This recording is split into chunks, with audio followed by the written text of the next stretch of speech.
Madame, monsieur, bonsoir, merci de votre attention. Les types de l'actualité malheureusement frôlent la dépression en milieu professionnel. Le harcèlement moral est une cause suffisante pour se retrouver dans ce genre de situation. On s'y intéresse ce soir particulièrement chez les femmes. C'est avéré, cette situation intenable provoque chez certaines victimes des troubles psychologiques. Hakima Kerar a rencontré un cas dans la wilaya d'Oran. Est malheureusement une des victimes d'un harcèlement moral en milieu professionnel. Un véritable calvaire quasi quotidien, cette femme a fini par craquer. Son seul recours, c'est bien la cellule d'écoute de l'hôpital 1er novembre à Oran.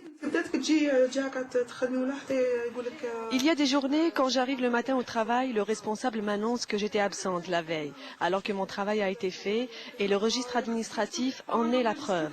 Et parfois je viens et je suis privée de tous les moyens pour travailler. Je ne fais que tourner en rond. Sous prétexte que je parle beaucoup, je réclame beaucoup, venir travailler pour moi est devenu une phobie.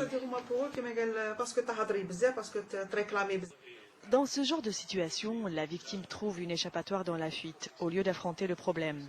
Mais celui-ci est loin d'être réglé. La vulnérabilité et la fragilité de cette femme sur le plan psychique la plongent parfois dans la dépression et l'incapacité d'agir. Cela engendre une sensation d'échec. La prise en charge psychologique se fait à travers des entretiens. Le volume horaire dépend du cas du patient. Le but de ces entretiens est d'assurer l'intégration du patient dans la vie de tous les jours, de façon à ce qu'il ne se sente plus dévalorisé et reprendre confiance en lui-même. La prise en charge psychoclinique ne suffit pas pour réintégrer la victime dans son milieu professionnel. Il est important également de connaître ses droits.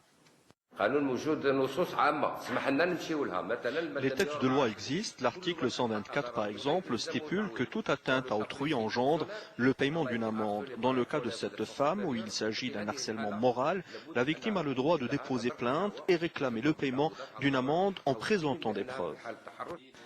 Ce phénomène a suscité l'intérêt des chercheurs et des spécialistes de la question. Une étude effectuée dans la wilaya d'Oran a démontré que 16,7% des personnes exerçant dans le secteur de la santé sont victimes d'un harcèlement moral.